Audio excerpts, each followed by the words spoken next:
Welcome to Speak for Yourself, presented by Hyundai. Marcellus Wiley up here looking at a very dapper Emmanuel Acho. Marcellus, I gave you a day yesterday, sir, but I had to come back. Oh, really? Don't call it a comeback. I've been here for years. Okay, well. Been here for a couple months. I'm not a slouch today now. You look good. I'm popping a little bit. A little something. Itty bitty, but let's get to something bigger than that. Let's start with Cam Newton, who's been struggling big time recently.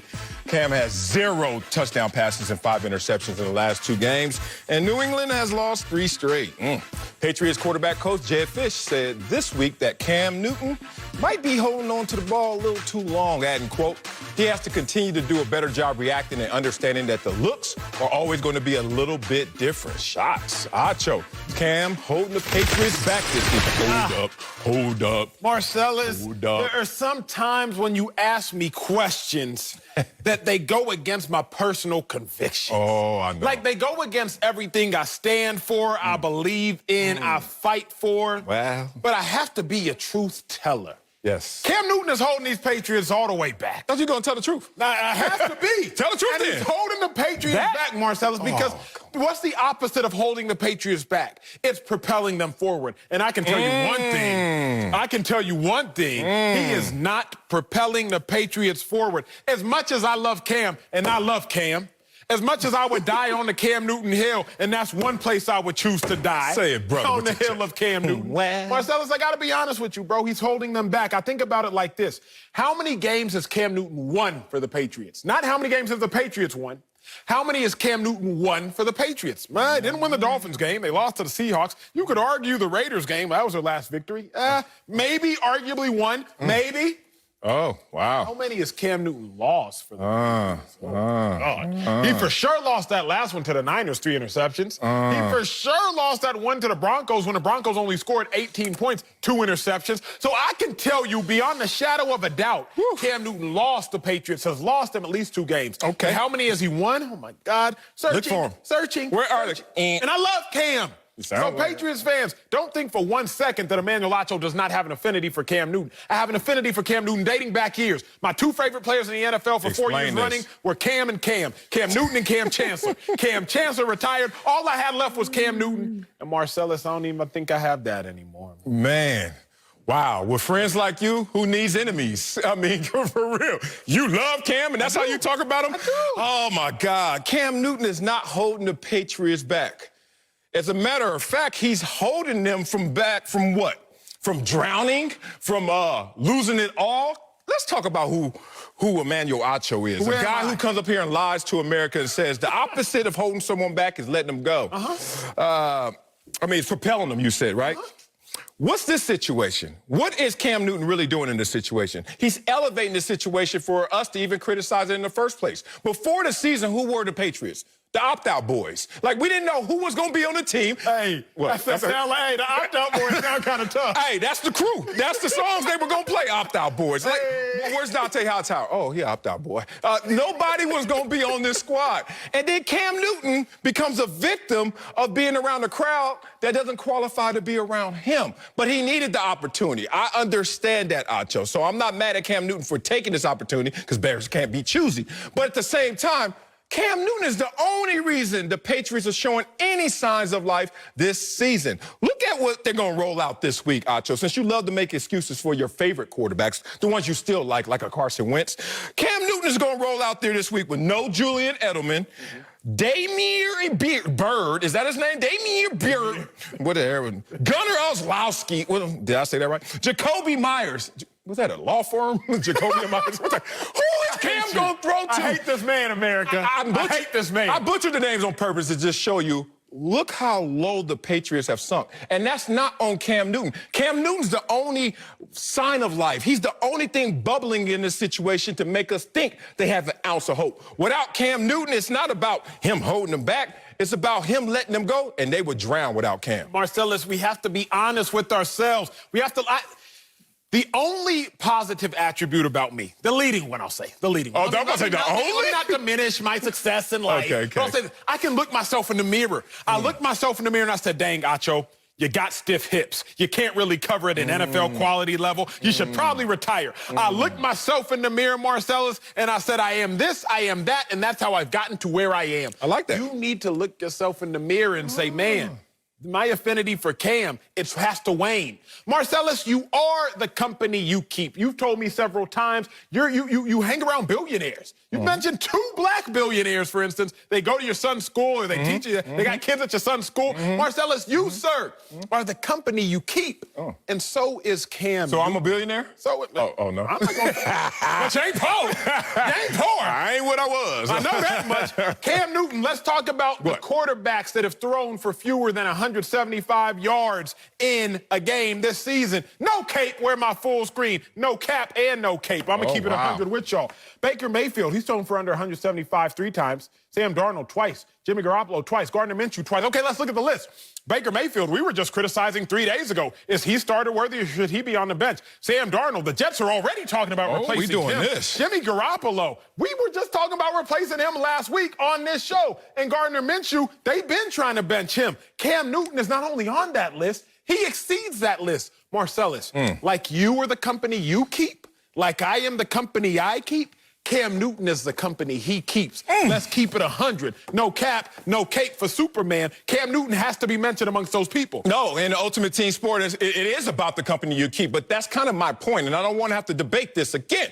Here we go. Cam Newton's around a bunch of bums right now. So guess what? It's making him look bum-worthy, but he's not the same as them. Let's break this down. Look. You're the one that wants to conduct the hate train. You conduct the hate train on this show daily, and now it has stopped at Cam Newton's station. But let's talk about the hate train. The same hate train that you started when Tom Brady could remember it was 4th down. Remember that? Oh, my God. And then people were saying Aaron Rodgers, he's in decline. Oh, no, the numbers don't really support that. Oh, but he looked horrible against Tampa Bay. Hate train stops there. Hate train stops at Drew Brees' station. Remember when you was talking about where are the air yards? Where are the air yards? All these yards at the catch. Where are the air yards? It stopped there. Then it also starts at Lamar Jackson's station. Emmanuel Acho comes out there. Oh, you know what? A little shine is off him, despite him winning more this year and throwing fewer interceptions than a unanimous MVP campaign. Oh, we're not done. People out there now, Carson Wentz is the worst quarterback in the NFL. I'm the conductor of that hate train, but the point of it is we do this to all these quarterbacks.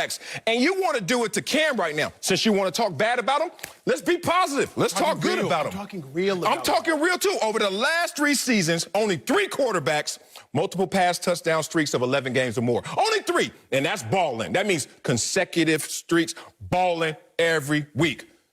Cam Newton, Patrick Mahomes, 2 of those 3. I ain't going to say the third one because they ain't going to help my cause. Here's the point of this all, man.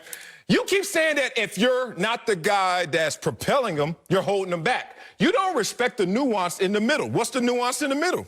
Just let them be who they were. You keep thinking Tom Brady led this team all those years. What was Tom Brady in the first playoff run to a Super Bowl championship? Do you know how many touchdowns, interceptions? You're talking about back in 2001? All I'm talking about is stop acting like... grade.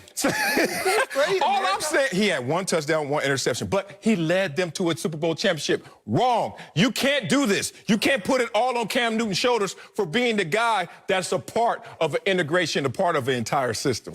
Big bro, I know you're losing an argument when you have to pull out archaic data. You brought up the Patriots and Tom Brady. My bad. Remember Tom Brady's first Super Bowl back in the early 2000s? That's not a stupid point, bro. Let's not have to go all the way back to 2001 to talk about an argument in 2020. Let's go this year. Cam Newton over the last 3 seasons. Marcellus, who was in the Super Bowl 3 seasons ago? The Falcons? The one in let's talk about the heres and the nows. If you're going to give me data, at least give me data within the last 24 months, the last 12 months. Who picks the data? Stop picking back to I'm giving months ago. you perspectives. Here's what I'm going to say.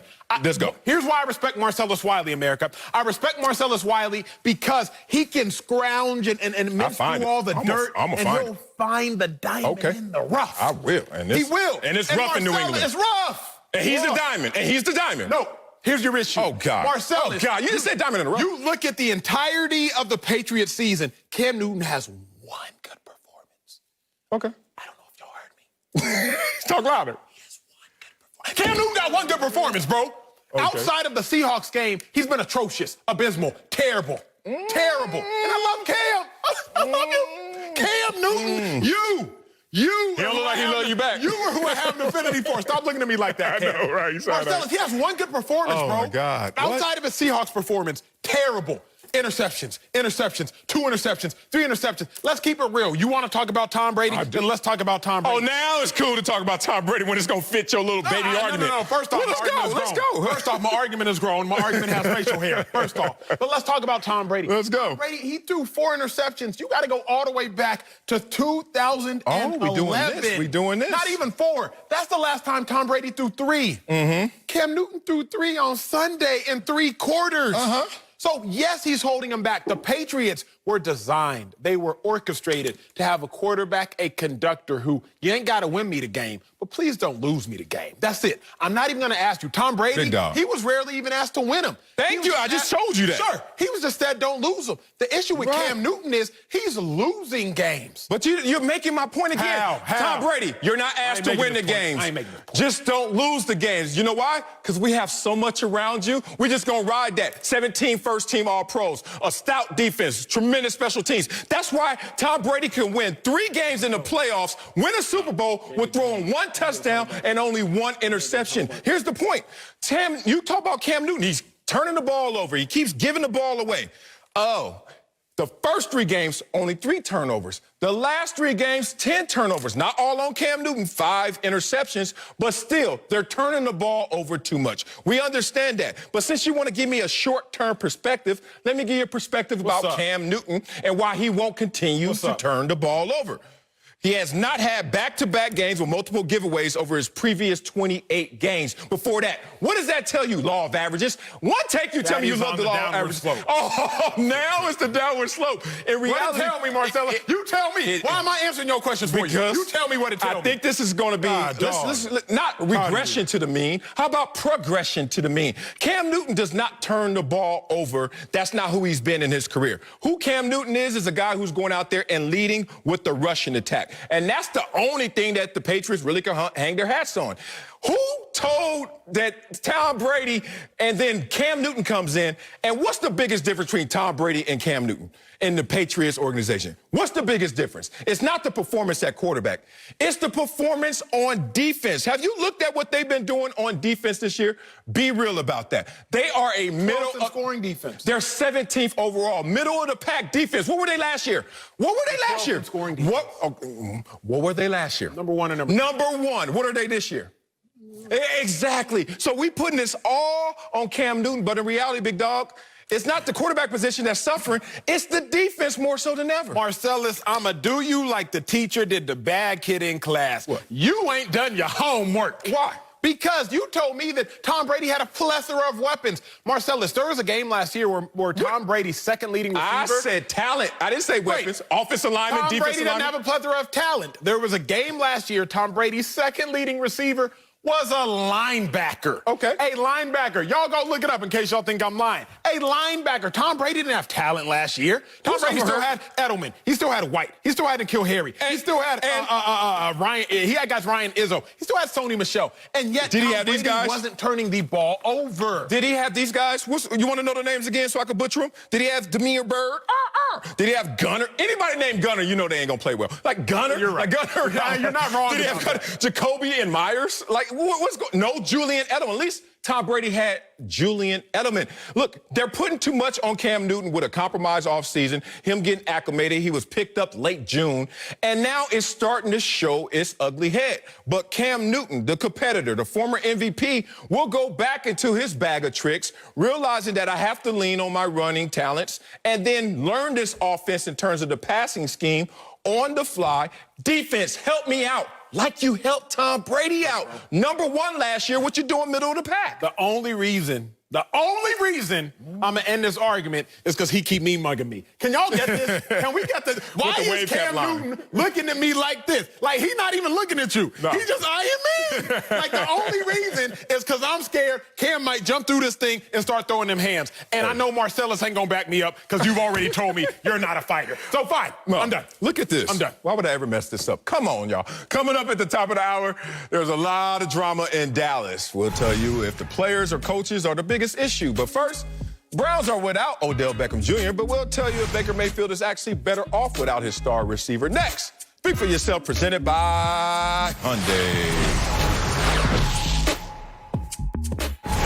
Welcome back to Speak for Yourself, presented by Hyundai. The Browns will be without Odell Beckham Jr. for the rest of the year after tearing his ACL. Feel bad for you, OBJ. He tore his ACL last week. But Baker Mayfield, he had 21 straight completions and led Cleveland to a comeback win after the injury, sparking the question if Baker was better without Odell. Well, Baker said yesterday the theory was, quote, completely insensitive, close quote. But his passer rating, it is higher since last year when Beckham is not playing. So, Marcellus, I got to ask you the insensitive question. Is Baker Mayfield better off without Odell? No, he's not better off. And if he is, that's an indictment on who Baker Mayfield is in terms of a leader and in terms of his mentality. I'll get into that. Let's see. We walk around in a world today where people will lie to your face and you will accept it. Someone will walk up to you and say, you know what in life? More is less sometimes. No, it ain't. More is more. Every time you got more of something, you got more of it. Now, if you want to say, if you give me too much, I don't know how to handle it, say that. I like that. Baker Mayfield. I like that. If you can't handle having OBJ and all that greatness in the building, just say that. I like that. Because, you know, we talk about Tom Brady a lot because he's the GOAT. He's going to be what we look at as gold standard. Tom Brady, 28 touchdowns. He could never climb over that in his first 7 years, no matter who you had at receiver. Tom Brady's like, look, there's some limitations here. And then they said, let's give him Randy Moss. Do you know what he did that year? What'd he do? 50 touchdowns. Damn near doubled up on him. Hold on. You know why? Because he's like, if you give me that, I'm going to give you more. How is now that formula going to flip on his head? And Baker Mayfield's going to try to make it seem like, well, if you give me less, I can give you more. You know what this is really about? What's up, bro? A team that knows that they don't have the quarterback that they desire. A team that knows their best way of going forward, and Baker Mayfield knows it, is actually to hand the ball off, to exploit them in the running game. That's why this team is third in rushing, but 27th in passing. 27th in passing when you have Odell. But now you're going to say you're going to lose your best receiver, the greatest talent that you have, and then we're going to get better? Nah, it's an indictment on his mindset, and it's an indictment on this scheme, not trusting Baker Mayfield. I rock with a lot of what you said. I'm not even going to be crazy argumentative this block. I know sometimes y'all like when I clown my dog, but I respect my dog.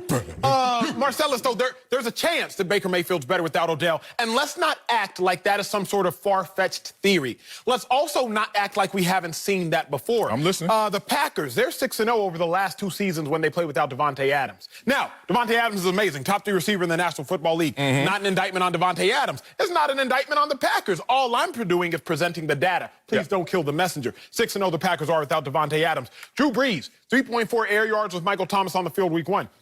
Last 3 games, 6.4 air yards per completion. Not an indictment on Michael Thomas. Michael Thomas, a phenomenal receiver. Right. But Drew Brees, the last 3 games, you could argue he has been better than he was with Michael Thomas on the field early on. Let's talk basketball because I think you can see some similarities across sports. Kyrie Irving, a top-tier point guard. Maybe the best, depending on who you ask. They'll put Steph, they'll put Harden, depending on what you tickle, whatever tickles your fancy. But the Celtics were better without Kyrie on the floor than they were with him. They were better when he didn't play. The Brooklyn Nets this past season, better without Kyrie than they were with him. I'm not saying Kyrie's not a great player. I know you're not. What I'm simply saying is some teams perform better for whatever reason when their star player is not there because they have to pay so much attention to the star player. Let me talk to you and end my first block in analogy form. Something that you, the viewer, can understand and something my big dog can understand. You know I got to track my cameras. My dog. Marcellus, if you were watching a game with your boys, what up, my dog? I don't do all what that. Up, my dog? I ain't in my 20s no more. Whatever. I don't do Say that. you watching a game with your boys. Chill. Say y'all watching a game with your girls, watching whatever it is you may watch with your girls. I'm not going to discriminate. I'm not a sexist.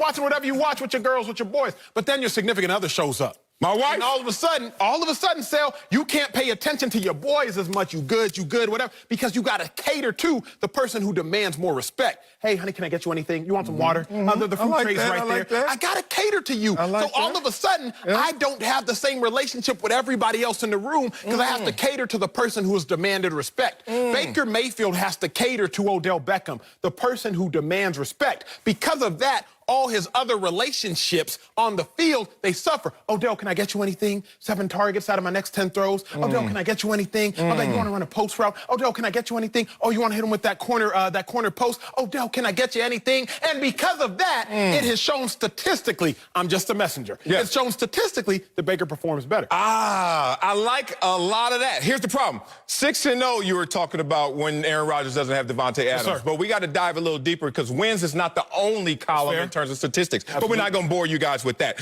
I want to talk about the mentality of why even that may be true. Because when my wife shows up and if my boys are there, guess what? It's a level playing field. You know I love you, baby, and these my boys. I don't love them the same, but guess what? They're going to get some love too, and we're going to spread this out with equity. Fair. It's not going to be like, oh, what you say, homeboy? What you say, homeboy? Like, I'm not doing that. And it seems like Baker Mayfield is a back against the wall type of dude. Baker Mayfield is one of those guys who he gains in loss. Like, he's the one that, like, take it all away from me, and then I'll show you. But I don't like people like that because there are a lot of people in this world that suffer fear of failure. But there's also some people who suffer from fear of success. So it's not about how low can I go. It's about how high can you go. Baker Mayfield reminds me of some people I grew up with who always wanted to turn it on once they got to a lower point. Listen to this. If you're Baker Mayfield, why did you comment differently than your own coach in response to this same injury to OBJ? What did coach say? I reject that. Odell's a great, great player. We're going to miss him, blah, blah, blah. I feel sick. What did Baker Mayfield do when they asked him about the OBJ loss? I think this is a bad time to bring that up. That's insensitive. Why is it a bad time? If you got his back fully and you're going to truly miss him, wouldn't you just answer it and dead it? Or you don't want to answer it because what your answer truly is going to be something that exposes who you really are, which is, I need to be in a situation with less oxygen. I need to be the man. I need to be, I'm a front runner mentality. I don't like them kind of dudes because they can't lead us as far as we should go. I respect it. All right. Got to bring in our boy, Greg Jennings right now, Fox NFL analyst. I'm covering for you right now, Acho. You see this. Greg, is Baker better off without Odell? This dude dropped the baton.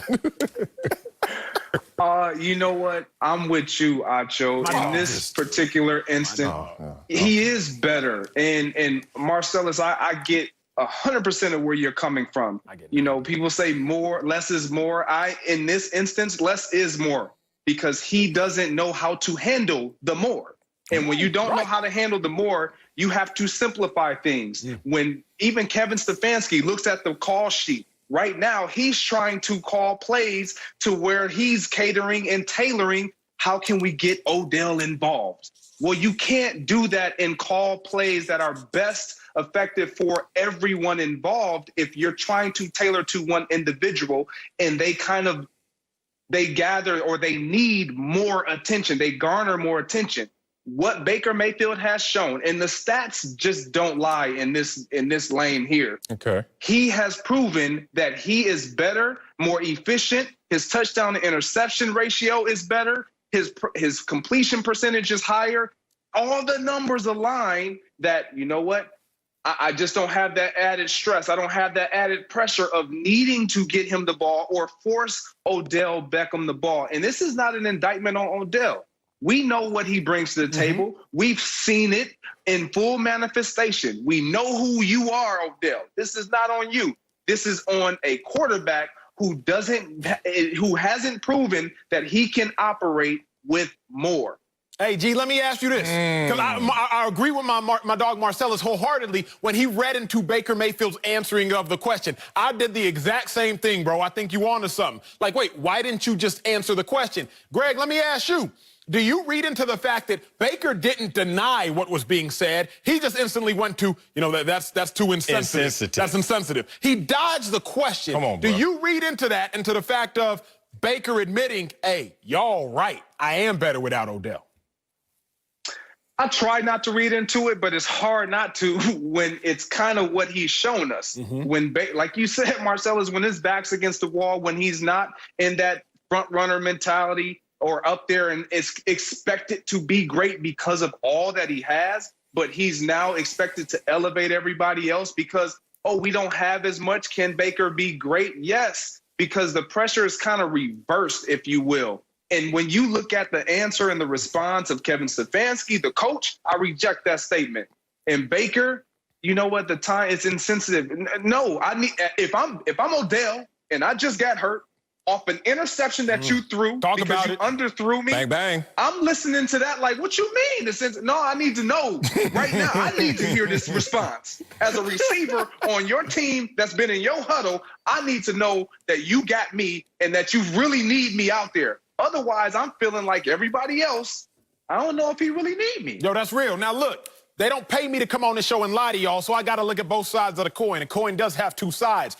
I do think there is selection bias. Acho, what the heck is selection bias? What you talking about? Let's do it. When we talked about CTE, chronic traumatic encephalopathy, all the thing that's going on with the brain right now, everybody was like, well, look at how many brains they test and how much time CTE shows up. Well, you got to remember, there's selection bias. The brains that are being tested, there's an inclination that CTE may be in them. That's why they're testing them. Baker Mayfield and his percentage and his completion percentage with Odell Beckham when he's not targeting him. Remember, there's selection bias. Odell Beckham's being double teamed. Odell Beckham is getting third down double team coverage, first down double team coverage. He's getting roll coverage. So obviously your passer rating when you target the guy who was double teamed is going to be worse than your passer rating when you target the guy who was single covered or who they're not paying any attention to at all. So when you do look at the stats, and for those of y'all looking at the stats, seeing them on Twitter, hearing us talk to you about them, you also have to keep in mind there's selection bias. So I don't know if Baker statistically will truly be better without Odell Beckham until we see it going forward, because there are two sides of the coin. Just because he's been better thus far without Odell does not mean he'll continue to be better without Odell. I like it. I like it. Y'all coming around to where I am. And look, I'm not talking about what he's done in terms of the stats right now. I'm not talking about what he's done in terms of percentages. I'm talking about how far you can go with this guy once this becomes a reality. OBJ is out the building, and now he has to work with less. This isn't a complete indictment on Baker Mayfield. You can't depend fully on Baker Mayfield. Oh, when we count you out, Baker Mayfield, is when we can count on you. That's when we're going to see the best of you, Baker Mayfield. And why do I bring that up? Not just this situation where he's trying to go out there and say less is more. It's a situation where we go back to who Baker Mayfield is. A twice walk-on in college who becomes the Heisman Trophy winner and #1 overall pick. Make it make sense. You can't.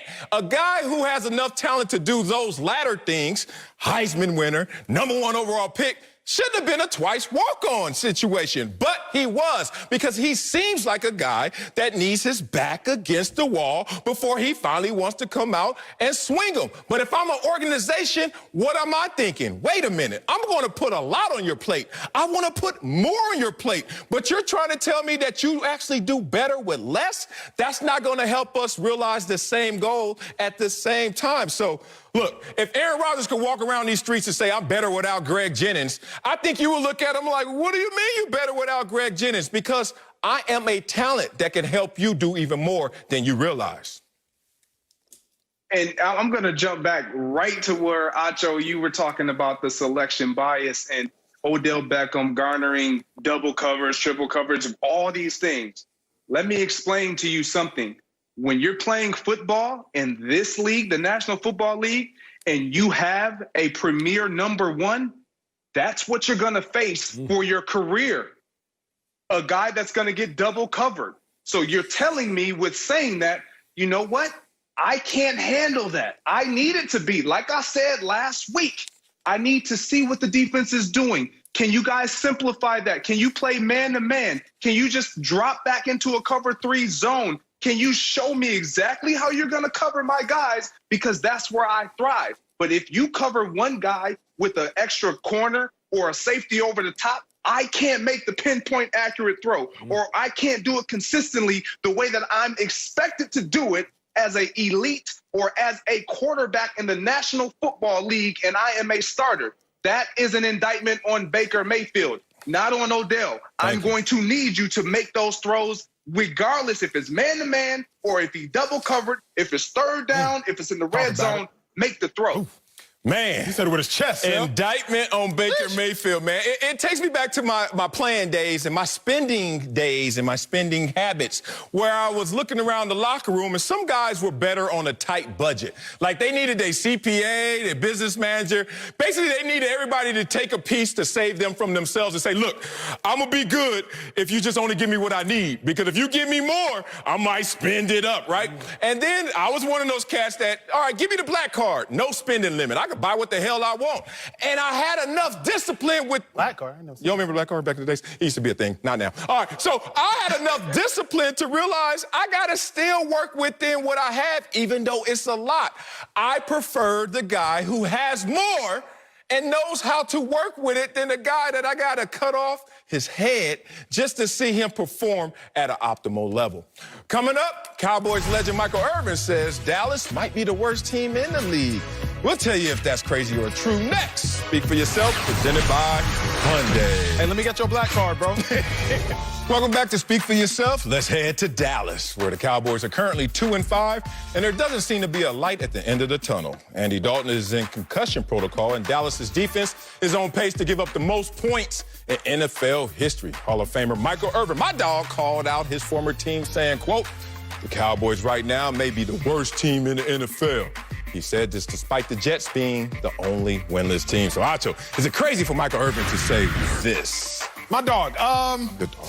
I'll say yes, but here is my real answer, Sal. I think about this. I'm a reader, right? I have a book coming out, but I'm also a reader. There's a book by Malcolm Gladwell called Outliers. Love it. And in Malcolm Gladwell's Outliers, he simply says, America, that in height, basketball does matter to a point. Right? It's better to be 6'2" than 6'1", and 6'3" than 6'2", and 6'4" than 6'3", and so on. But many argue that Michael Jordan, the greatest of all time, he was 6'6". So there comes a point in time, Marcellus, where it doesn't matter how tall you are because you're tall enough. Say it.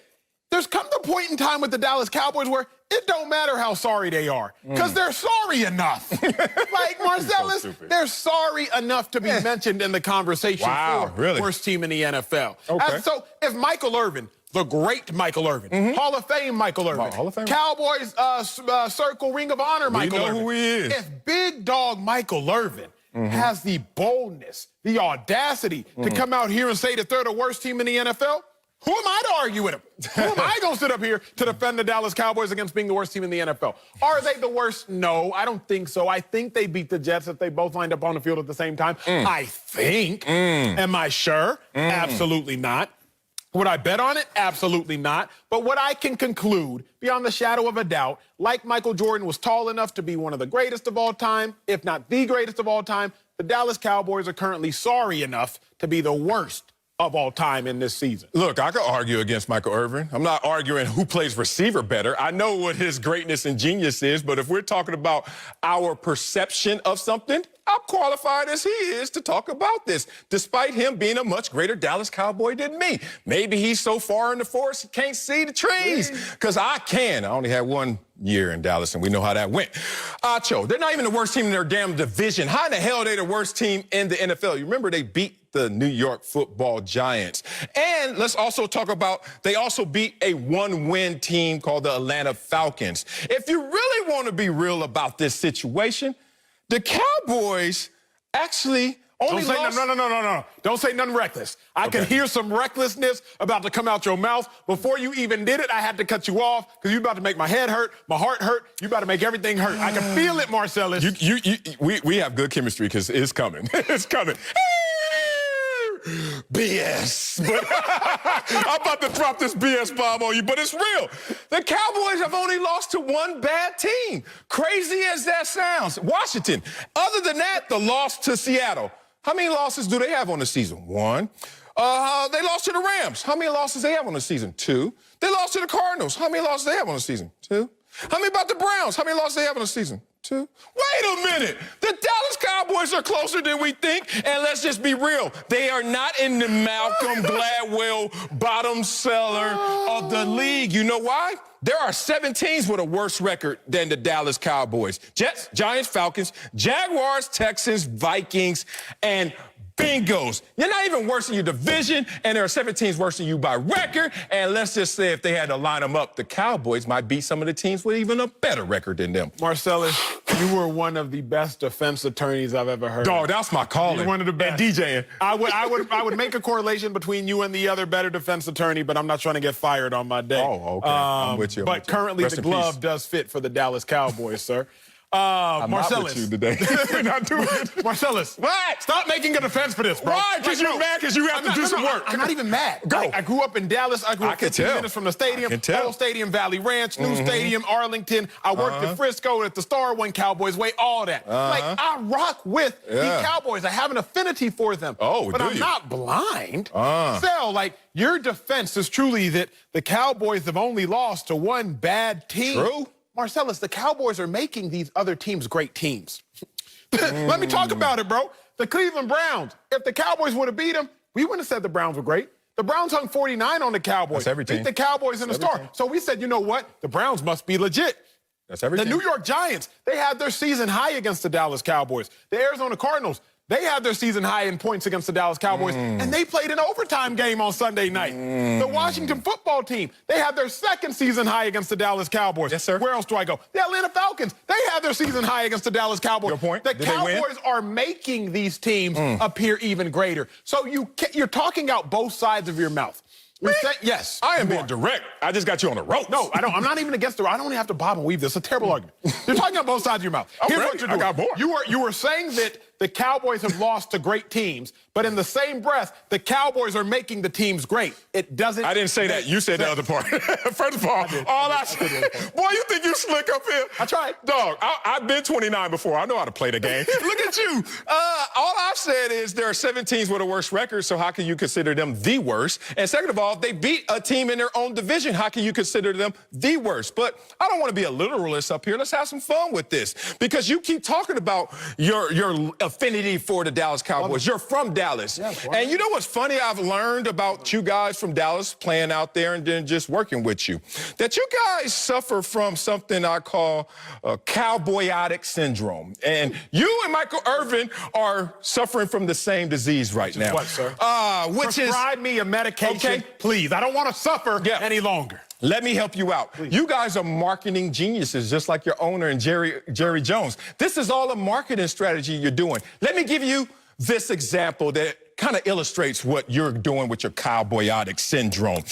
There's only 2 audiences to you, and Money Mayweather realized this, and I'm going to get to that in a second. There's only 2 audiences out there, the ones that love you and the ones that love to hate you. That's how you make the most out of life. That's how you get the biggest buzz, and that's how you suffer from cowboyotic syndrome. Now, Michael Irvin has learned from a Floyd Mayweather, and it sounds like you're learning from a Michael Irvin. What did Floyd Mayweather do to illustrate this? Money Mayweather had a marketing model and a switch that went from, I'm Pretty Boy Floyd. Do you remember Pretty Boy Floyd? Oh, the gold chains, and I'm gonna wear it, and y'all just gonna love me for my greatness. And then he realized, I need to be polarizing. That's not gonna work. I gotta create another audience and make them always constantly fight. That's why we talk Cowboys every single day. The audience is always having infighting and then fighting the world because they're the greatest. So that's what you and Michael Irvin are doing right now. Y'all usually come up here and talk with love. Cowboys are this, Cowboys are that. That much talent. Oh, it's the Cowboys year. And then you realize they sorry this year. Not the sorriest, but they sorry enough to talk to those who love to hate the Cowboys. And now you and Michael Irvin are going to go to the extreme just to sell a point because you just loving the conversation about the Cowboys. I can see through that thin veil, big dog. You over here trying to act like you are really off on the Cowboys when really your rooting interest from your home, for your affinity, is for you to always say, go Cowboys. You're telling on yourself, big dog. I like that. I like that. Because it's true. There was a whole lot of filler and no substance, but I like that. It's like eating a cake. All you came with was calories and do nothing for my health. Sal, here's the issue, bro. I'm listening. The Cowboys are not the worst team in the league. I said that. I said it. I said they weren't. You said yes first. No. You said yes, and you said my real answer. I said they're sorry enough to be considered one. I'm not going to defend them as not being the worst, though. Okay. Here is why. Okay. You got the 3rd worst coach in the league. You're starting a quarterback with like 3 last names. 3rd worst coach. Adam Gase is worse.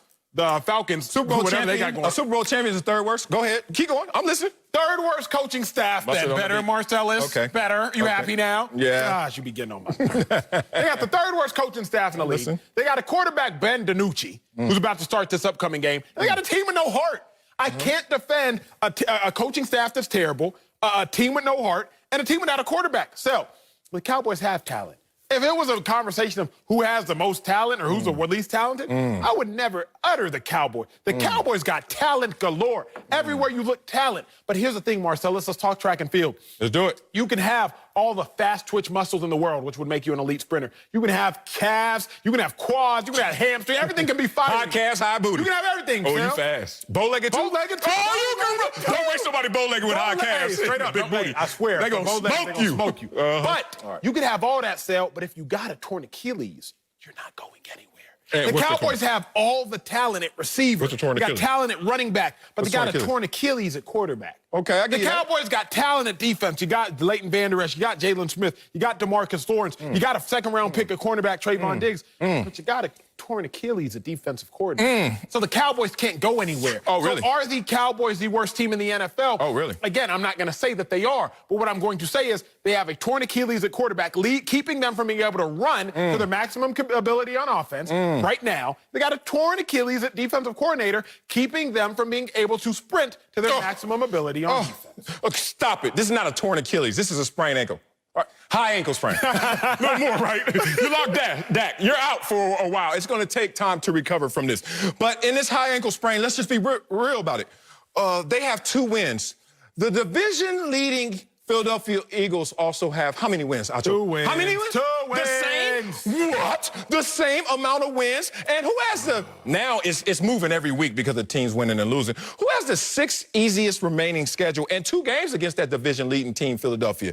The Dallas Cowboys. So when you keep telling me about how they can't go forward, actually they can. Recover from injury, which is Dak Prescott out, and maybe Andy Dalton out as well. But recover from injury and then lend yourself to all the talent that you have around you. They're not the worst team by far. They're not the worst team in their division. And if you don't get yourself right, you may look up and they'll be leading this same division. Ooh.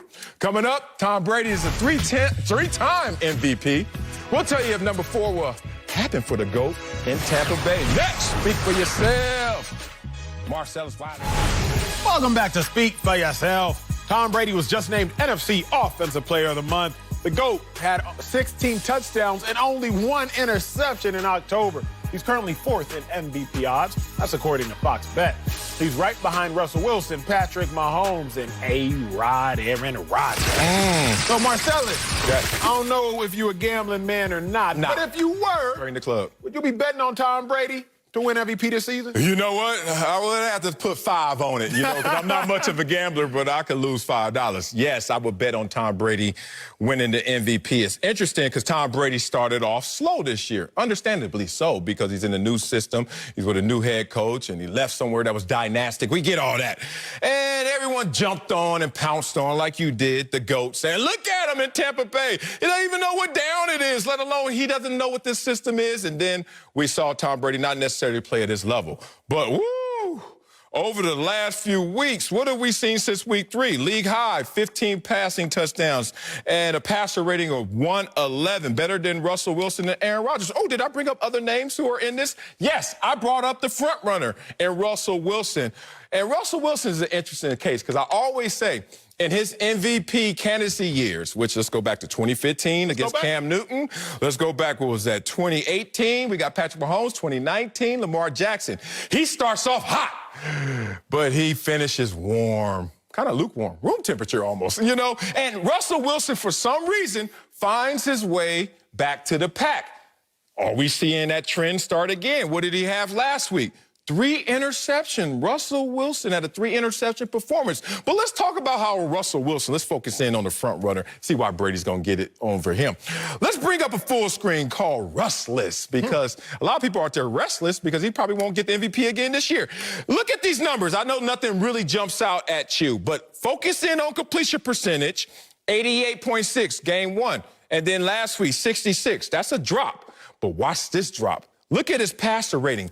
Every single week, Russell Wilson has gotten worse in passer rating consecutively. Every single week, y'all, we are seeing a little less of dangerous. So now he's going to get Russell Wilson to come back to him, Tom Brady. And then it's just a tiebreaker with Aaron Rodgers that I see. Aaron Rodgers. Y'all went head-to-head. How'd that turn out? Ooh, 38 bottles over here for Tom Brady, only 10 bottles for Aaron Rodgers at his table. The point being, Tom Brady is the smart bet, is the safe bet to win it. And then you want to put a cherry on top of this narrative. Boy, I don't like cherries. I don't like cherries. Me either, but they always put them in my drink too. And then I get drunk and then I eat them. Here's the thing, here's the cherry on top. He's 43. I hate that when it gives you a bump, but I love it when it's to sell something that is merit-based. Tom Brady will have the numbers, and then the cherry on top that we both don't want to eat is actually going to be him being 43. He wins the MVP. I hate age-based bumps because your boy's so youthful. So it never worked in my favor. I didn't say a bump, though. I said it's merit-based, and that's going to be the gloss seed. Big bro, I'm not banking on, betting on, counting on, hoping on, thinking on that Tom Brady's going to win the MVP this season. Because that is a dumb bet. Marcellus, when I was getting my master's degree at Texas, I took a class called Sports Analytics. And Sports Analytics, my final project, she let me do anything on numbers and math and sports. Well, it's analytics, I said, hey, can I do it on gambling? Can I do it on blackjack and the odds? See, Marcellus, I learned how to count cards. It's not illegal. It's highly discouraged. I learned how to count cards because I don't like gambling. I like taking educated guesses. Oh, let's go. Tom Brady winning MVP, that's a dumb, risky bet. That's a gamble. Wow. I'm going to take an educated guess. All right. And my two educated guess leads me here to Russell Wilson and to Aaron Rodgers. Let's go. Two men who are doing more, again, with less. Russell Wilson, he got DK Metcalf. Shout out to DK. He got Tyler Lockett. Does he have a running game? Not at all. What's he have? Does he have the defense? Not at all. But when you go over to Tom Brady, the rich just got richer. Yes. It's like our American economy system. The rich just get richer. You got Mike Evans, Chris Godwin, Rob Gronkowski, and then you added AB. He already said Mike Evans is a future Hall of Famer. AB, future Hall of Famer. Gronkowski, future Hall of Famer. So you gonna sit here and tell me Tom Brady's playing with 3 future Hall of Famers? What's Aaron Rodgers doing? Devontae Adams and names that you for sure can't pronounce. So how's this going to help Aaron Rodgers? Here's my point. Let me get the numbers. Here's my point. Where the because numbers if you want to talk about the statistics of it all, if you want to talk about the storylines of it all, Aaron Rodgers doing more with less, Russell Wilson doing more with less is a better storyline. But I ain't even got to go storylines. Yeah, you better not. It ain't going to work. Stats. Because let me just show you a quick blind resume, sir. Just a quick Stop stealing from Colin every day, damn it. You just don't like when I blind stares of a million pairs of eyes. Resume. If there was a guy with more passing yards a game, more yards per attempt, higher completion percentage, and a better touchdown interception ratio, along with the better passer rating, you probably think he had better odds to beat Tom Brady. He gonna get it. Well, who is he? Somebody who ain't gonna win the MVP. Derek Carr. Yes. Marcellus. I get it. Derek Carr. So you're enamored by Tom Brady's name. You're enamored by Tom Brady, the GOAT. The GOAT. Can you be enamored, more enamored by the game, by the name? Oh, really? You know, I love those stats. Incomplete. Once again, you love to leave things out. And it's okay because there are a lot of games to be played, but the trajectory is what I'm talking about. I said there's a pack, and Tom Brady's not the front runner right now, but the pack will come back to him, or he'll just catch up to the pack and surpass him. The last game for Tom Brady, 4 touchdowns, no interception, 369 yards, and the season-high 127 passer rating. Okay, so we can see it's trending up for Tom Brady, and that's before Antonio Brown comes into the mix and makes these numbers insane. But let's talk about who Tom Brady is, since you want to go storyline, and the other quarterbacks are doing more with less. Well, what about Tom Brady, who sits there and says, look, I've been in the league 20 years. This is my 21st campaign. And he is a 3-time MVP, but he's only had 40-plus touchdowns one other time in his career. This year, he's on pace to doing it again, which will be only the second time Tom Brady has 40-plus touchdowns. But he has 3 MVPs. So wait a minute. Tom Brady was winning the MVP? Well, his last one, he had 32 passing touchdowns in 2017. Oh, my God. So basically, a storyline is going to be stated that Tom Brady is almost at his peak powers. Tom Brady went out there for another time in his season, in his career, only twice, and is on pace for 41 passing touchdowns. Please tell me how that sounds. Tom Brady is near peak powers at the age of 43 and has the numbers to support it. 2 days ago, just 48 hours ago, you came on this same show and you told me, hey, Acho, what you can do with money in Dallas is different than what you can do with money in LA. millionaires. $30,000 millionaires. Because in Dallas, that's a different market. That's a different economy, so to speak. Yes. In Texas than it is in Los Angeles, California. Yes. What Tom Brady did in 2016 when he won MVP. 2017. 2017. Put some respect on it. He would have won in 16 if he got suspended. 2007, he balled. 2007 when he won an MVP. That's a different economy than in 2020. So I don't care about the economy of 2017, the economy of 2007. Talk to me about the present day economy. Talk to me about the what is it when money goes up? I'm not helping you. See, I hate you. I hate you. You wouldn't help me in the street It fight. begins with an I. You ain't gonna help me on there. I know it does, but I'm lost for the words. I'm gonna get back to it. But let me get back to my point before I degrade your point. I'm stuck on the word. It begins with an I. No, it's not appreciation. Does that begin with an I, Texas? Good Lord. What is it? No. I'm not doing this to you. Yes, inflation. I said it 10 times. He doesn't like me, guys. He doesn't like me for whatever reason. I'm not ever helping you again. Don't talk to me about, inflation occurs. Oh, inflation. That's the word. Yes.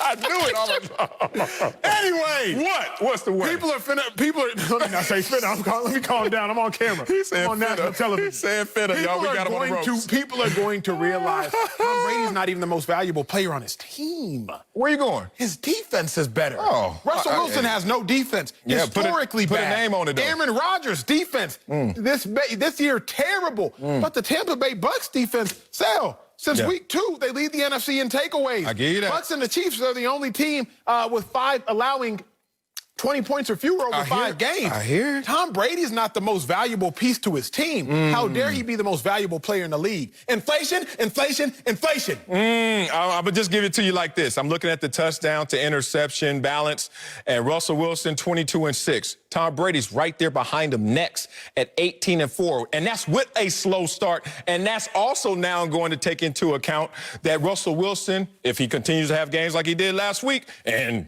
Tom Brady has games like he had last week, that's going to flip right there. Tom Brady right now may not be the front runner, but you got to look at these numbers and realize that Tom Brady, second in the NFL in passing touchdowns right now, is on pace to be the MVP again. Here is how I will end this show. Oh, really? With another I word? You don't try to figure? No, I'm doing all I words for the rest of this hour. We have another hour. Here's what I'm going to say to you, bro. The only reason that Tom Brady is even in the conversation is because he beat the Packers. Why did Tom Brady beat the Packers and Aaron Rodgers? Because his defense had 2 pick sixes. Why did Tom Brady beat the Packers and Aaron Rodgers? Because his defense held them to 10 points. They didn't have 2 pick sixes. You're lying. Because they had a pick 6 and a pick to the 3-yard line. That counts. Why did Tom Brady beat the Packers? Why is he in the conversation? Because of his defense. When it's all said and done, at the end of the season, we're going to look up and say this. Man, Tom Brady, you were great, but your defense, they were actually greater. Okay, well, all right. Since you like to gamble, I do too. $5 only. All right, it's time to make our picks for this week's free-to-play Super 6 contest.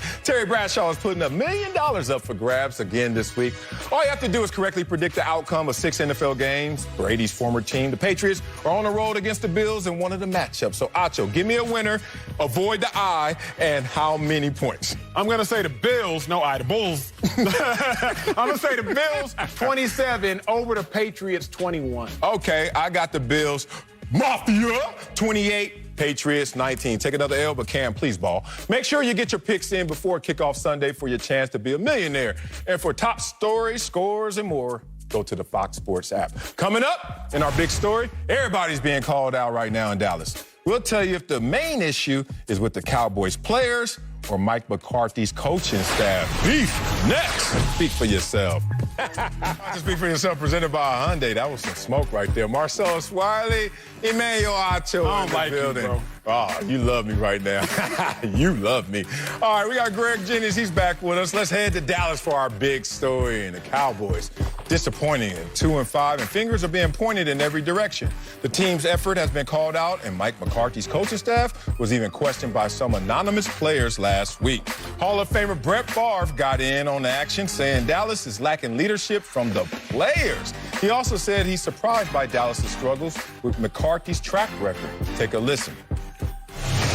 I'm a little bit baffled because Mike's he's pretty good at handling players and dealing with issues. Is he perfect? No one is. You know, I think maybe part of the problem is he's pretty stubborn and strong-minded and a disciplinarian, but not in a way, it's not like going to the principal. He just he's got that tough Pittsburgh mentality, which is where he's from. Brett Favre. So, Acho, what's the main issue for the Cowboys, players or coaches? Yeah, this is tough still, but the operative word here is main. And the main issue is coaching. Greg, I'm going to tell you again, you better fix your face, Greg. Wow. You better fix your face. Wow. The operative word here is main, and the main issue is coaching. Marcellus, if you have a collection of talented individuals, but a collection of mistakes, I say that it is coaching. If you have a collection of talented individuals, but individual mistakes, then I would say that it is the player or the players. Right now, you got a collection of talent, but everybody's making mistakes, similar mistakes. To me, that's on the coach, bro. These aren't individual mistakes. It's not standalone. Only Marcellus Wiley's making a mistake. Sale's making mistakes. Acho making mistakes. Everybody for the Cowboys making mistakes, which tells me it's coming from the top. The other thing I will tell y'all is what my coach told me. What did he say? A 4.40 is just a fast mistake if you don't know what you're doing. The Cowboys got players making the fastest mistakes I've ever seen in my life. Wow. It's coaching. Players, they got to take some responsibility. Players, to a degree, have been bad. Yes, there have been some injuries, but you can't sit here and tell me when you look at the Cowboys and you see repeat offenses, repeat offenders, that to me says is coaching. Wow. To me, that was a horrible take. And I'm not talking about you as a professional. I'm just talking about you and your opinion right there, because this one is not that tough. It's on the players. Acho even had a segment where he said the players are cashing in and checking out. Now, that's the same guy who now wants to blame the coaching staff, but let's talk about it. Segment was 5 weeks ago. Because to me, this is so obvious. It's the players. Let me give it to you like this. This was an offense that was scoring, 40 points, 38 points, 31 points, 37 points, and they lose one player. One player. And all of a sudden, that same offense can only score 10 points and 3 points. Is that the coaching? Or is it the fact that they just lost that one dynamic player? It is on the players. But, Acho wants us to believe that, somehow schematically the players are not put in the right position or they're not told and reinforced the proper way to play football. Really? So it's on coach to tell Jalen Smith, hey, it'd be nice if you didn't walk on a play and actually ran to the sidelines. Yeah, it's on a coach, Acho, but it's on his Pop Warner coach. It's on his coach from yesteryear. It's not on Mike McCarthy. Ezekiel Elliott. There we go. Hey, Zeke, can you stop fumbling every time you touch the damn football? What is Zeke going to say? Hey, that's on you, coach. Oh, no, I'm sorry. Jason Garrett, he used to clap for us all the time, not just before the play, but after the play, because he used to tell us not to fumble, hold the elbow up high. It's not on coaching. It's on these players to take the coaching on the field between the white lines and execute. Acho, enough with the excuses. Gregory. Oh, my God. See, I had to, it's Halloween, so I had to dress up for a minute and become Lombardi. So, Acho, I want to explain something to you. Please. So last year, this Dallas Cowboy team, were they struggling? And what changed this year? They changed the coaching. So you addressed the coaching, right? So now, after addressing one issue, it's time to investigate the other. What is the other? The other are the pieces that we have when we're talking about personnel. Now, we address the coaching, so you can't keep making that excuse because Jason Garrett was the problem. Remember? Recall that? Okay, yes, you do. So now you get this guy in Mike McCarthy, and all of a sudden he's inherited a team that has no established culture, that is not the identity that he really wants to establish. You have to give that time to be developed and created, because what time will render you eventually, if given time, is one of these, and one of these. Okay, Acho, so I want to bring this back to your remembrance, because it wasn't just one-sided. It wasn't just that Mike McCarthy did his job and the players didn't do their job. It was a collaborative effort. And once you find out who your coach is going to be, now you have to give the coaching the pieces that they desire, not the pieces that were already there all the time. It takes time to sift through. Are some of the guys bought in solely or wholeheartedly? I don't believe so. Sometimes you have a sense of entitlement. You know what? It's Mike's job to identify that and reel that in so that he can accomplish what he set out to do. Wow. Jennings. 2 bucks, please, me and Gregory. Oh, why y'all kicking me out when I'm having fun, I got to talk to his heart. Greg, I can tell what kind of guy you are. Uh-oh. See, in 2020, Greg, men that lack substance, they have to overcompensate with shiny objects and shiny toys. because you ain't got none. Men that lack substance, oh, let me buy you this car. Oh, let me buy you this necklace. See, you're going to distract the audience from the fact that your argument lacks total and utter substance by trying to distract them with a shiny object. Hopefully, my audience ain't no gold digger. Hopefully, my audience don't get distracted by the toys and they can focus on the personality and the substance, because I'm about to hit you with some substance. We can go 3 box. I can tolerate Marcellus for the time Really? being.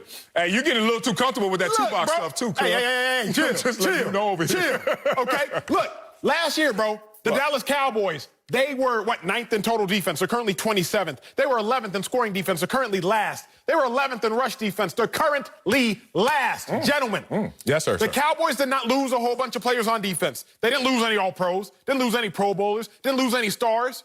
But they got significantly worse. Byron Jones. What changed? They added a terrible coach. Not just McCarthy, Greg. Not just your beloved Mike McCarthy, who got you a ring, and so you're forever infatuated with him. By the way, you can return rings. I've seen that happen before in previous relationships that have gone south.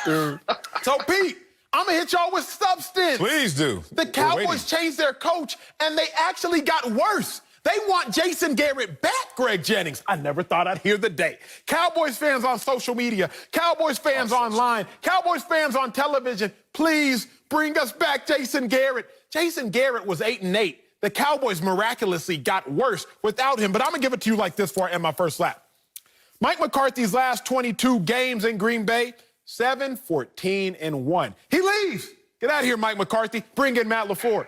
Matt LaFleur's last 22 games in Green Bay, 18-4. I mean, come on, Acho. Give McCarthy some time. Okay. Let's talk about the Cowboys defensive coordinator. Mike Nolan, Cowboys defensive coordinator. Last time he was a defensive coordinator, Atlanta Falcons, they ranked 32nd. Oh, my God. Fired Mike Nolan. Next season, the Atlanta Falcons jumped up to the 16th. Cut that performance in half. So I'm going to tell y'all, Greg, get over your bias, put away the shiny objects. Marcellus, do your homework. It has to do with the coaching, gentlemen. Boy, stop. So I'll address the shiny objects first. The shiny objects are not sold separately. They actually come with the body of work. So with my body of work, you get all of me. And this is all of me. So I'm sorry that you haven't accomplished that. However, let's address the issue at hand. When you look at Mike McCarthy, yes, he is the head coach. So it does fall on his shoulders. Did he hire a coordinator defensively that has not gotten the job done? Absolutely, you're 100% correct. It's up to him to address that. When a coordinator has the talent or not the talent that's needed or the personnel that's needed, I need you to either fix the problem before you are the problem. And he has not fixed the problem in a matter of 6-7 games. So now you're turning into the problem because you failed to address it.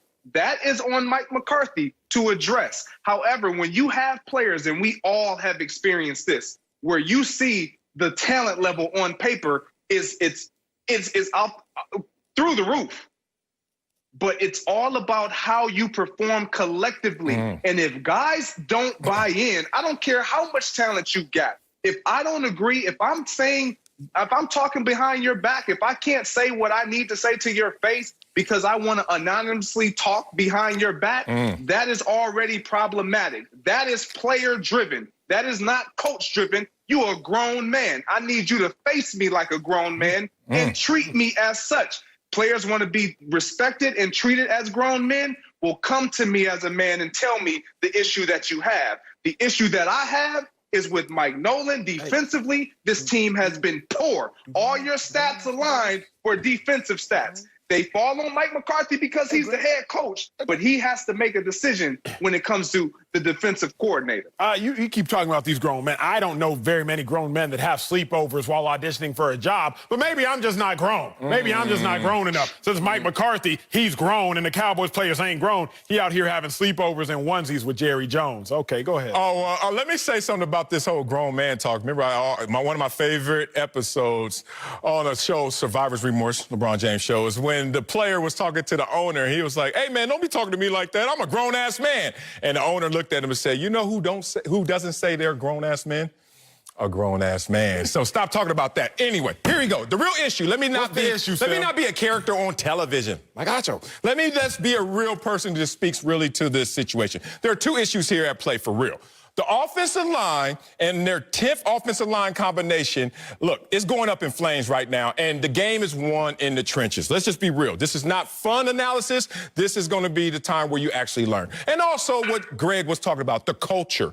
Now, Mike McCarthy came in there because he has his Super Bowl championship and he's a winning coach, a damn good coach. And he comes in there and he realizes quickly that this culture needs to be redefined. And the only way you can redefine a culture is if A, you have everyone on board trying to buy into that new culture, or B, because you have some issues, you have to now extract those individuals from that culture and start to change with a different course. So we're seeing that in terms of the trade deadline and guys now not on the roster that were previously on the roster. Acho, I must correct you. You talk about Mike Nolan and his defense all the time, like they didn't lose a ton on defense. They lost 6 key contributors, 4 defensive starters, including a guy by the name of Byron Jones, who is a beast. I digress. Let's talk about what this Cowboys situation really is going forward.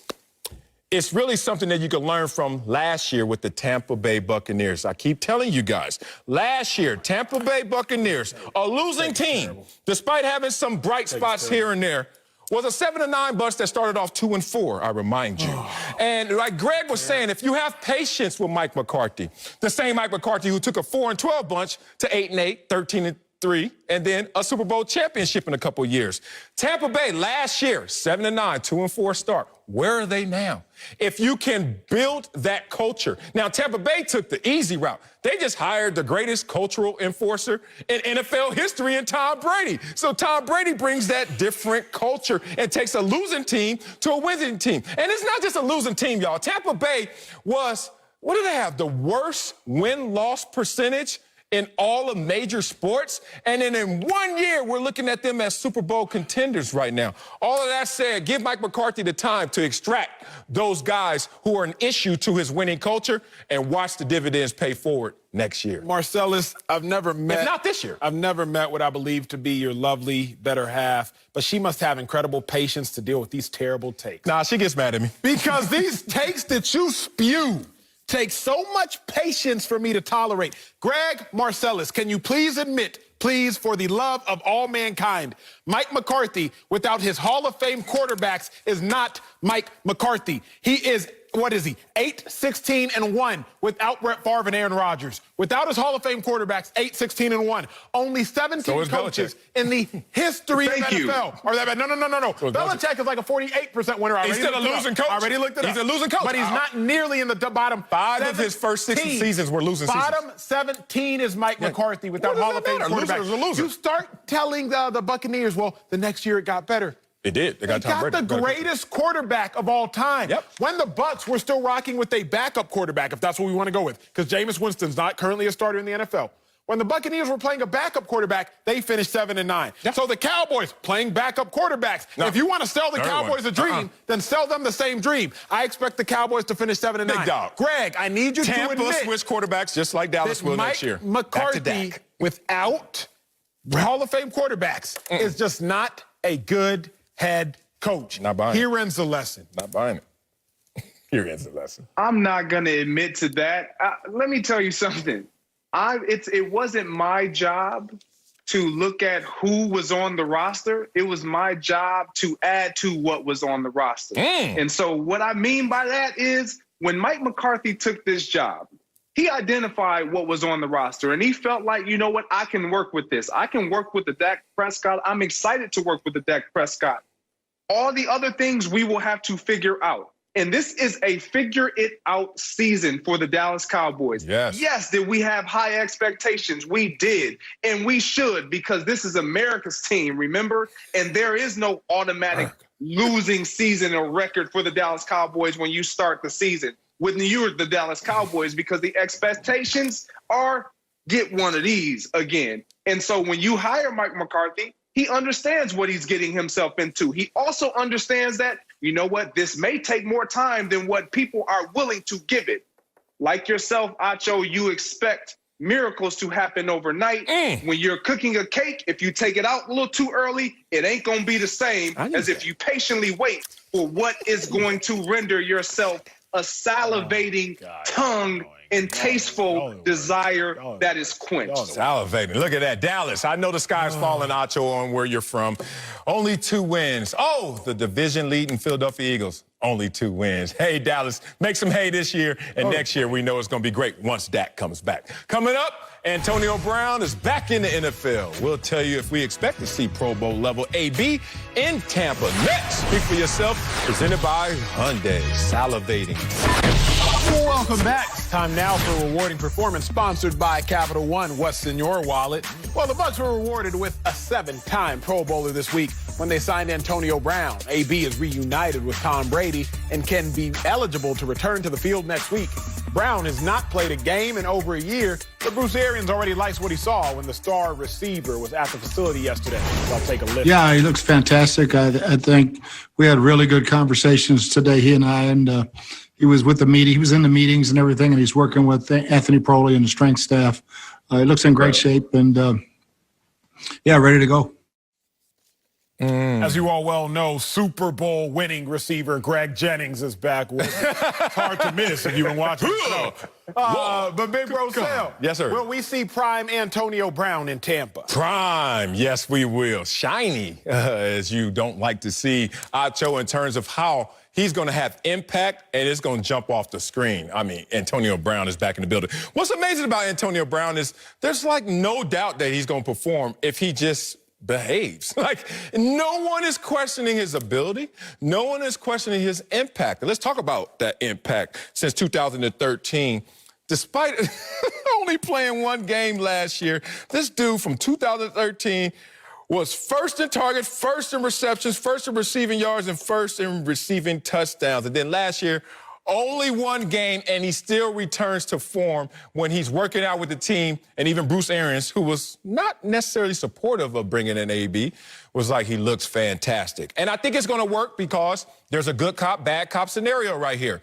If you talk about the bad cop, it's Bruce Arians who's going to look at him side-eyes like, hey, you know, we worked together before in Pittsburgh, and I'm watching you, making sure none of that diva leaks out. And there's the good cop in Tom Brady. He's going to make sure that the GOAT is here for you, and the GOAT is to your rescue to make sure you stay in line, because if you stay well-behaved on this roster, we know you're going to produce for this team. So, yeah, I think he's going to hit the ground running and ball out. I think AB is going to be successful, but I don't know when. I don't think we can see prime AB, and there's no indictment on AB. What it is some people need to be given more so that they can do more, and AB is that type of person. His last 6 years in Pittsburgh, he averaged 11.1 targets a game. He had 12 targets a game in his real prime 2015. Dude was eating, but dude was also getting fed. Talk about the Tampa Bay Buccaneers. Of their receivers that have played every game this season, Mike Evans, he averages 5.6 targets a game. Rob Gronkowski, Tom Brady's best friend, averages 5.1 targets a game. So what am I saying? Antonio Brown is used to getting double that. He used to getting 11 targets. That is when we saw prime AB. What we've seen now, Marcellus in Tampa, Tom Brady just doesn't have the ability to get that many receivers, that many talented players, the ball that often. They have a running game that they also depend on. And y'all remember this. AB got mad when Juju was eating. AB started to beef when Juju, just one little itty-bitty rookie receiver, Juju, was getting shine. Now AB is there with Mike Evans, Godwin, Gronkowski, Scotty Miller, who currently leads the team in yards, if I'm not mistaken, and Ronald Jones. It doesn't make sense. 2 + 2 is not going to equal 4 in this situation, gentlemen. I was starting to agree with both of you. I definitely lean more on with Marcellus. We are going to see prime AB. I don't think it'll be as consistently because of Acho what you're talking about. The numbers won't support the consistency that we've seen over the course of his career. However, when he is given opportunity, he is going to shine and shine bright. This is a production maker. When you look up the word production in the dictionary, AB's picture is right there next to it. That's how productive he's been over the course of his career. And when you look at him being upset or whatever the reports were coming out of Pittsburgh with Juju, the difference, Acho, is he didn't walk into that situation. Juju got added to that situation. So it was viewed possibly as someone coming to take away and subtract what I was already receiving. Now he's making a choice to go to what he already sees as a plethora of receivers on a roster. So he knows what he's getting into. And I think where he is in his career, he is at a point where he gets the opportunity to play with a guy who has really sold out for him to get him on this team, and Tom Brady. So you understand the relationship and the dynamic and the rapport and ultimately the respect there. And secondly, it's not going to be solely about stat making for Antonio Brown. When we talk about legacies and Hall of Fame and all of these things that mean so much to so many players, it's about, did they win?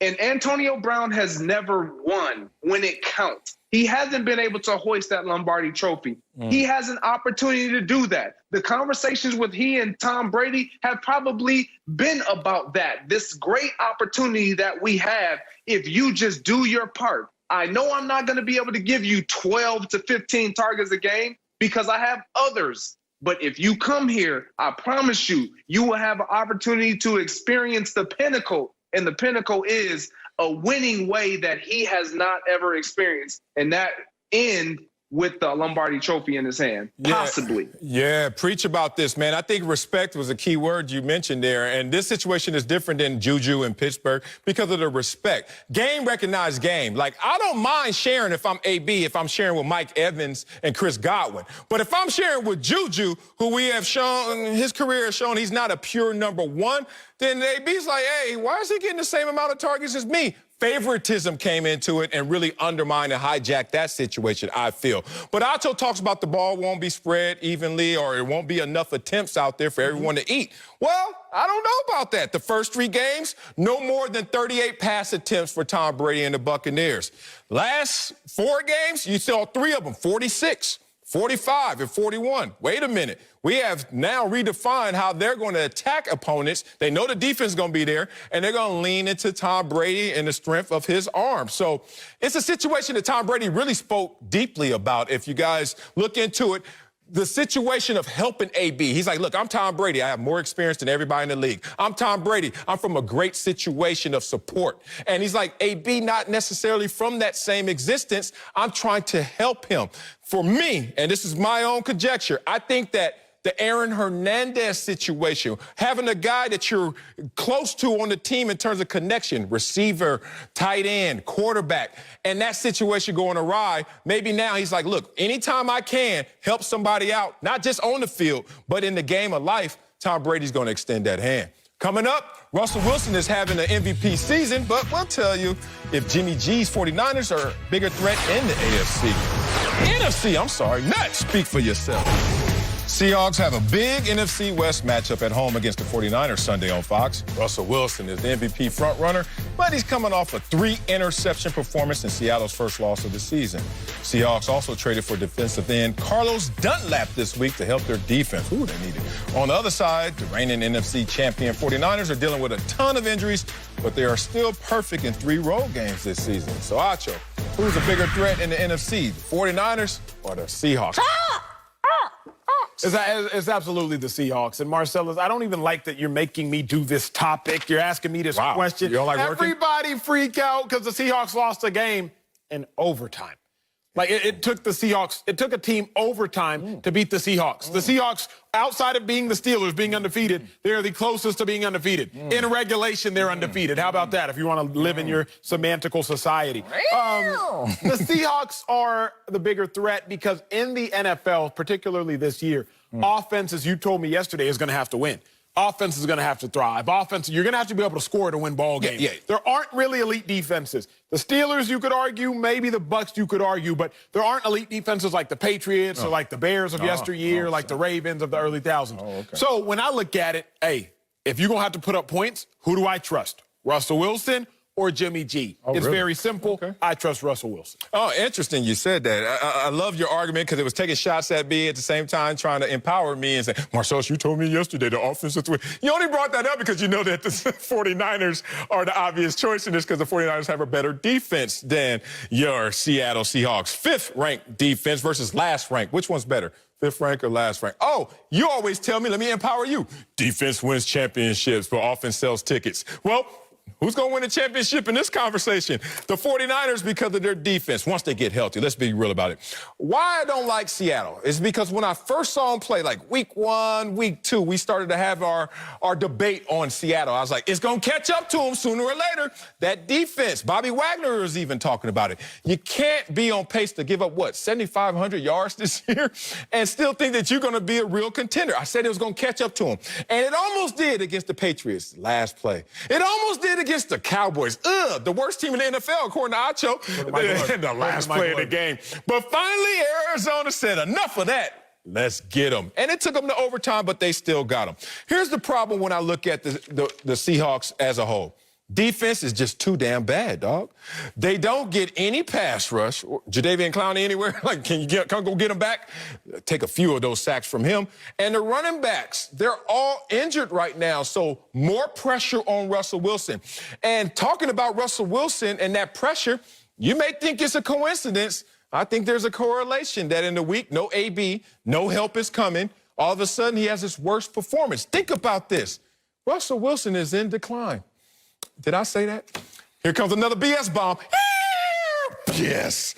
But it's real. I love BS bombs because it sounds crazy. Hot take central. But in reality, his passer rating has gone down every single week this season. Explain that, Acho, or do you want to go to break? Can I explain the fact that you counted up to 7 and they've only played 6 games? Did I do this? Can I explain that? Let me say it like this, bro. Let me say it like this. The thumb don't count. I trust Russ more than I trust Jimmy G. Oh, really? For me, that's where it starts, that's where it ends. Okay. The only reason we're having this conversation is because of 52 seconds. Because of 52 seconds. 52 seconds is what the Cardinals used in the 4th quarter to go back and tie that ball game. If not for 52 seconds, we wouldn't even be entertaining this conversation. We would. If Pete Carroll doesn't get stingy at the end of the game, at the end of the game in regulation, if he doesn't start to play a little bit timid, we're not even entertaining this. But because of 52 seconds, all of a sudden, oh my God, the sky is falling in Seattle. Oh, Seattle's not a bigger threat to a team that is limping its way throughout the season because of health issues. I'm not going to let 52 seconds change my entire opinion about a great team. Yeah, I hear you, but, you know, football's a game of what? Inches and also, let's say, seconds, milliseconds, split seconds. Barry Sanders told me that story. The difference between a 6-yard loss and a 60-yard touchdown, that. So 52 seconds is a whole lot of that. Who has the higher point differential in these two teams? One of the greatest factors in terms of which team is better and which team is really made for the long haul? Oh, I think it's the San Francisco 49ers. Enough arguments. Better defense, higher point differential. Yeah, I don't give a damn who you're playing. Play the Seahawks, get to see how that plays out. Coming up, Cowboys are struggling. The players are getting shipped out. Gotta go. We'll tell if it's rebuild time in Dallas. Next, speak for yourself. Tonight, Matt Ryan and the Falcons need a win to get their season back on track as they take on NFC South rivals Teddy Bridgewater and the Carolina Panthers. It all starts at 7:30 Eastern on Fox, NFL Network, and streaming on Amazon Prime. I'm here for you. Stop cracking up, Marcellus. Can we work? Let's do it. Golly, let's talk about the Dallas Cowboys, whose season is struggling as bad as I was on that last read. My dog. So they're shaking up their roster this week. Dallas traded defensive end Everson Griffin and released defensive tackle Don Terry Poe. Jerry Jones said they released Poe because he was, quote, 30 pounds overweight. My God. Damn. The trade deadline is Tuesday, and our pal Colin Cowherd said a perfect deal would be Dallas trading Amari Cooper to the Packers. Huh, I like that, Colin. So is it time, Marcellus, for the Cowboys to rebuild? No, not in the traditional sense and not what Colin is talking about, but maybe rebuild the culture. Oh, which may look like a different team as we rebuild this culture. But that said, I want everyone to just take a collective deep breath. I meditate a lot.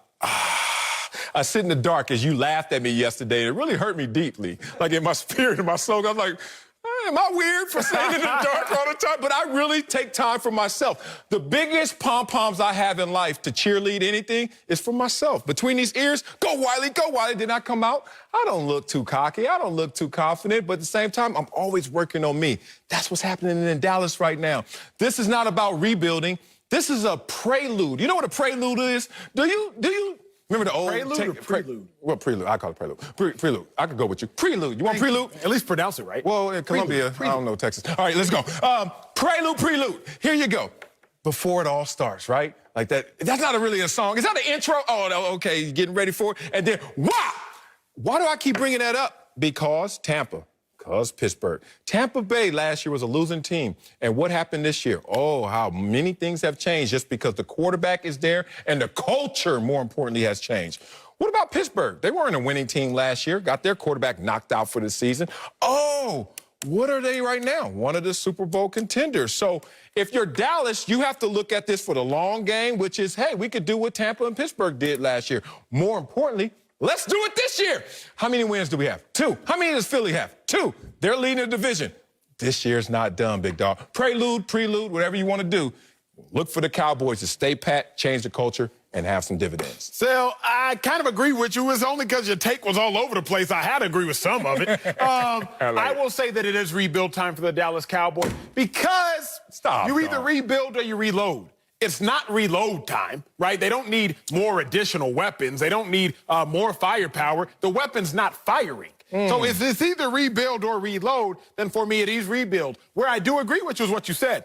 I think you got to rebuild the confidence and you have to rebuild the competence. You have to rebuild both. Their defensive coordinator, Mike Nolan, said, we're getting beat in playing cover 3. High school coverages. Yeah. Like the Cowboys roster isn't currently competent in what they're doing. And they also are not confident in what they are doing. You got to clean house a little bit. They doing it. They're trying to, but you got to clean house because it's like, if you look at it, you got weapons. You have the weapons, but the weapons aren't working. So what will have to work? You got to change the culture. You got to change the atmosphere. You got to change the structure. Who dictates the culture? The head coach. I'm not going to go there because we ain't got time for it, but they got to rebuild. They have to. I don't think rebuild. I think rebuild is too extreme, and even reloading is unnecessary. How about that you just extract from what is the issue here in terms of the culture? In every culture, what do they say about culture? It's what you enforce, what people are incentivized to do. In any culture, it's not what's written on the walls in terms of discipline, determination, and all that. It's about who is getting away with what? And that's what they're trying to do. Hey, if you're overweight, you got to go, Don Terry Poe. Well, Ezekiel Elliott, if you're not holding on to the football or you're not being professional in terms of leadership, then we have to deal with that. You can't get rid of Zeke because of his talent level, but you can get rid of some of the bad habits. I think they're in the process of doing that right now. Coming up, Uncle Jimmy joins us, and he has a lot to say about Cam Newton. And maybe me, maybe you, everybody gonna get it. Next, speak for yourself, Uncle Jimmy time. Before we go, Uncle Jimmy joins us. That kind of scared me. We already talked about Cam Newton's problems in New England, but here you have your own thoughts on Cam. Take it away, Uncle. Look here, man. Have you ever heard the phrase that acceptance is the first step to recovery? Yes. Okay. Cam Newton is at a point in his career where he's got to start accepting the fact that he might have to start thinking about life after football. Oh, man. You know, Cam Newton is at a point in his career where his name is mentioned amongst the likes of Tom Brady, Drew Brees, Phillip Rivers, okay? All of these dudes play for different teams, but all of these guys play for the same cause. These guys keep playing this game because they don't want to have to go home and deal with their wife and their badass kid. This is why NFL players go into coaching, they go into broadcasting, they go into writing books. Tom Wiley. Hey, man, NFL players ain't no different than any other man in America. If you give us our choice, we will be the groundskeeper in any stadium in America. If you leave us the hell alone and give us some peace and quiet. You understand what I'm saying? I don't. This is why men die before women. Acho wrote a book too. You guilty as charged. Mine ain't well. come out yet. You better stay Mine ain't off come me. out yet. I love my family, kinda. Fox Bet Live is next.